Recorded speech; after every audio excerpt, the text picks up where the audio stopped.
أعوذ بالله من الشيطان الرجيم. بسم الله الرحمن الرحيم. وتركنا بعضهم يومئذ يموج في بعض ونفخ في الصور فجمعناهم جمعا وعرضنا جهنم يومئذ للكافرين عرضا الذين كانت أعينهم في غطاء عن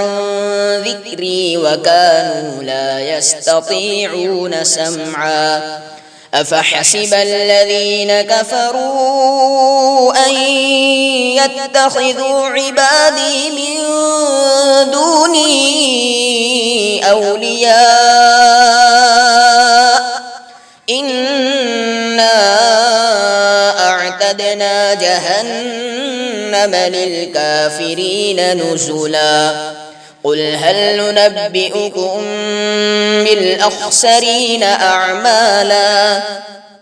الذين ضل سعيهم في الحياة الدنيا وهم يحسبون أنهم يحسنون صنعا أولئك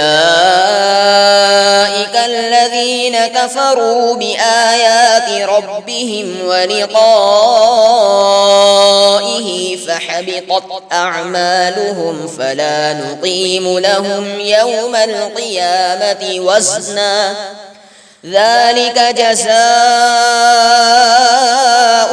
جهنم بما كفروا واتخذوا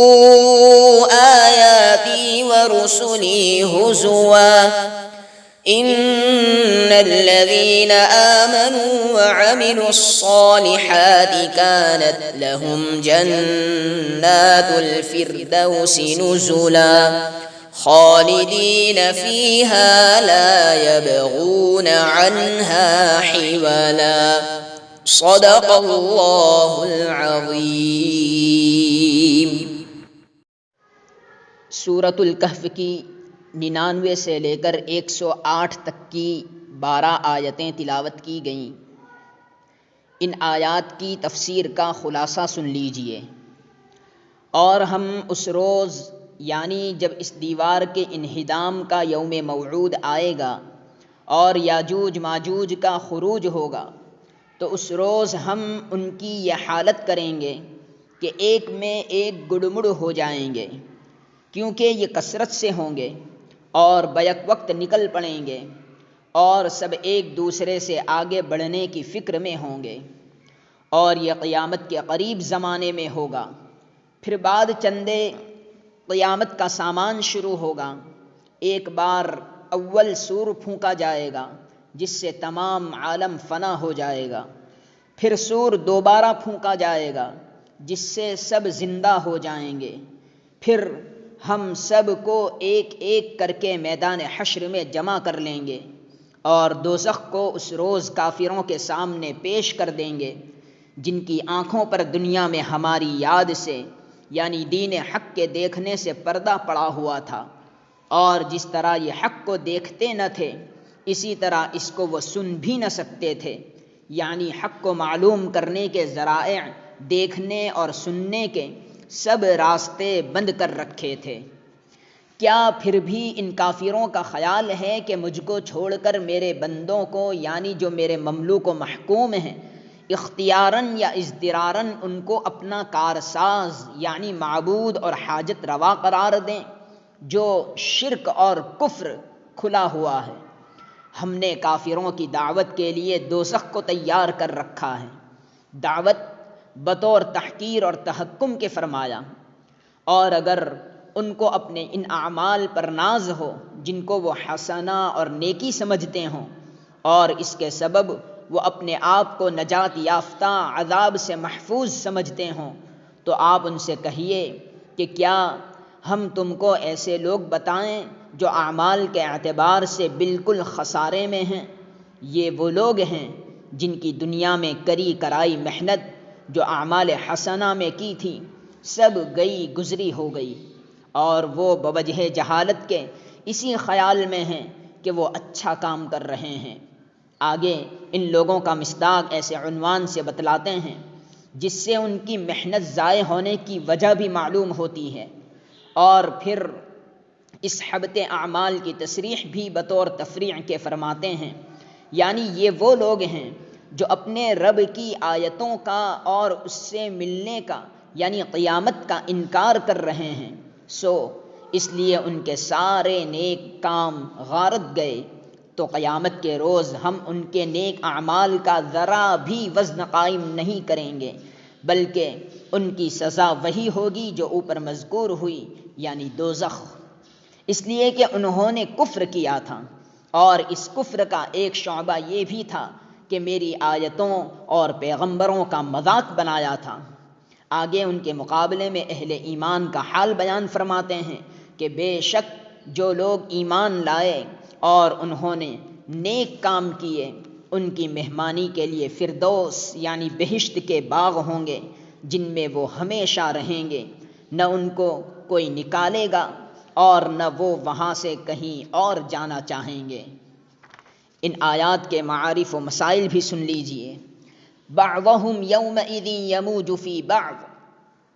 بعضهم کی ضمیر میں ظاہر یہی ہے کہ یاجوج ماجوج کی طرف راجع ہے، اور ان کا جو حال اس میں بیان ہوا ہے کہ ایک دوسرے میں گڑمڑ ہو جائیں گے، ظاہر یہ ہے کہ یہ اس وقت کا حال ہے جب کہ ان کا راستہ کھلے گا اور وہ زمین پر پہاڑوں کی بلندیوں سے جلد بازی کے ساتھ اتریں گے۔ مفسرین نے دوسرے احتمالات بھی لکھے ہیں۔ وَجَمَعْنَاهُمْ، ضمیر عام مخلوق جن و انس کی طرف راجع ہے، مراد یہ ہے کہ میدان حشر میں تمام مکلف مخلوق جن اور انس کو جمع کر دیا جائے گا۔ أَفَحَسِبَ الَّذِينَ كَفَرُوا أَن يَتَّخِذُوا عِبَادِي مِن دُونِي أَوْلِيَاءَ، تفسیر بحر محیط میں ہے کہ اس جگہ عبارت میں حذف ہے، یعنی فَيُجْدِيهِمْ نَفْعًا وَيَنْتَفِعُونَ بِذَلِكَ الْاتِّخَاذ، اور مطلب یہ ہے کہ کیا یہ کفر کرنے والے جنہوں نے میرے بجائے میرے بندوں کو اپنا معبود اور کارساز بنا لیا ہے، یہ سمجھتے ہیں کہ ان کو معبود و کارساز بنا لینا ان کو کچھ نفع بخشے گا اور وہ اس سے کچھ فائدہ اٹھائیں گے؟ اور یہ استفہام انکاری ہے، جس کا حاصل یہ ہے کہ ایسا سمجھنا غلط اور جہالت ہے۔ عبادی سے مراد اس جگہ فرشتے اور وہ انبیاء ہیں جن کی دنیا میں لوگوں نے پرستش کی اور ان کو اللہ کا شریک ٹھہرایا،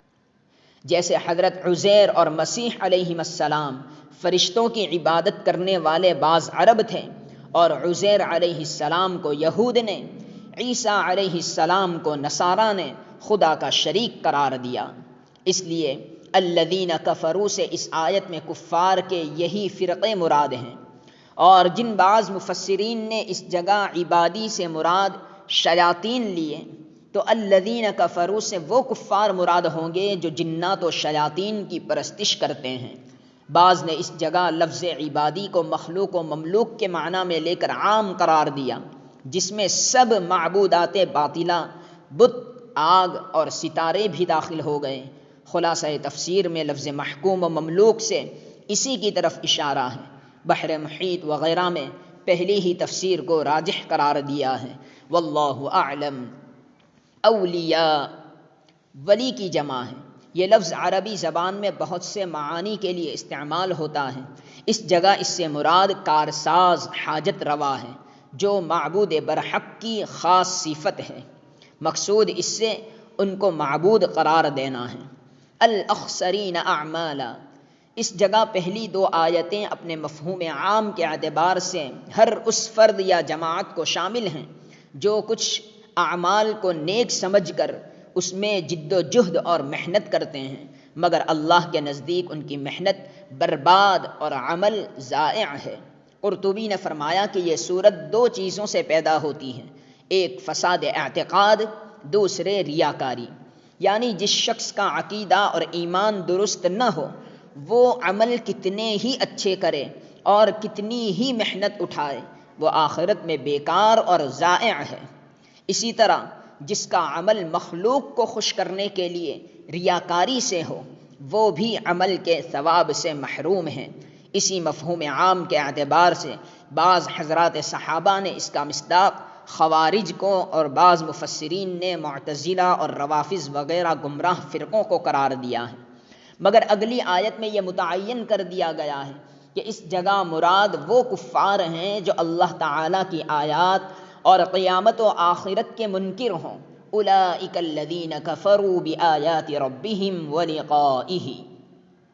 اس لیے قرطبی، ابو حیان، مظہری وغیرہ میں ترجیح اس کو دی گئی ہے کہ اصل مراد اس جگہ وہی کفار ہیں جو اللہ تعالیٰ اور قیامت اور حساب و کتاب کے منکر ہوں، مگر صورتاً وہ لوگ بھی اس کے مفہوم عام سے بے تعلق نہیں ہو سکتے جن کے اعمال ان کے عقائد فاسدہ نے برباد کر دیے اور ان کی محنت رائگاں ہو گئی۔ بعض صحابہ کرام حضرت علی اور سعد رضی اللہ عنہما سے جو ایسے اقوال منقول ہیں ان کا یہی مطلب ہے۔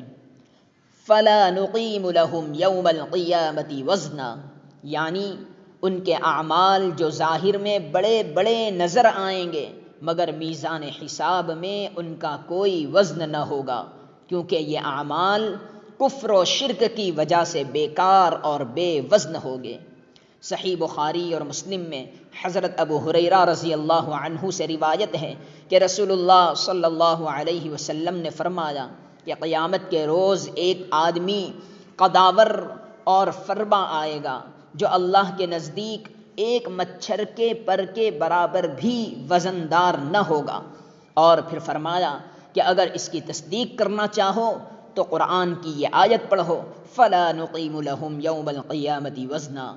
اور حضرت ابو سعید خدری رضی اللہ عنہ فرماتے ہیں کہ قیامت کے روز ایسے ایسے اعمال لائے جائیں گے جو جسامت کے اعتبار سے تہامہ کے پہاڑوں کے برابر ہوں گے مگر میزان عدل میں ان کا کوئی وزن نہ ہوگا۔ جنات الفردوس، فردوس کے معنی سرسبز باغ کے ہیں۔ اس میں اختلاف ہے کہ یہ عربی لفظ ہے یا عجمی۔ جن لوگوں نے عجمی کہا ہے اس میں بھی فارسی ہے یا رومی یا سریانی، مختلف اقوال ہیں۔ صحیح بخاری و مسلم کی حدیث میں ہے کہ رسول اللہ صلی اللہ علیہ وسلم نے فرمایا کہ جب تم اللہ سے مانگو تو جنت الفردوس مانگو، کیونکہ وہ جنت کا سب سے اعلیٰ اور افضل درجہ ہے، اس کے اوپر عرش رحمان ہے اور اسی سے جنت کی سب نہریں نکلتی ہیں۔ لا یبغون عنہا حولا، مقصد یہ بتلانا ہے کہ جنت کا یہ مقام ان کے لیے لازوال دائمی نعمت ہے، کیونکہ حق تعالیٰ نے یہ حکم جاری فرما دیا ہے کہ جو شخص جنت میں داخل ہو گیا وہ وہاں سے کبھی نکالا نہ جائے گا۔ مگر یہاں ایک خطرہ کسی کے دل میں یہ گزر سکتا تھا کہ انسان کی فطری عادت یہ ہے کہ ایک جگہ رہتے رہتے اکتا جاتا ہے، وہاں سے باہر دوسرے مقامات پر جانے کی خواہش ہوتی ہے۔ اگر جنت سے باہر کہیں جانے کی اجازت نہ ہوئی تو ایک قید محسوس ہونے لگے گی۔ اس کا جواب اس آیت میں دیا گیا کہ جنت کو دوسرے مقامات پر قیاس کرنا جہالت ہے۔ جو شخص جنت میں چلا گیا پھر جو کچھ دنیا میں دیکھا اور برتا تھا جنت کی نعمتوں اور دلکش فضاؤں کے سامنے اس کو وہ سب چیزیں لغو اور بیکار معلوم ہوں گی، اور یہاں سے کہیں باہر جانے کا کبھی کسی کے دل میں خیال بھی نہ آئے گا۔ سبحان اللہ وبحمدہ، سبحان اللہ العظیم۔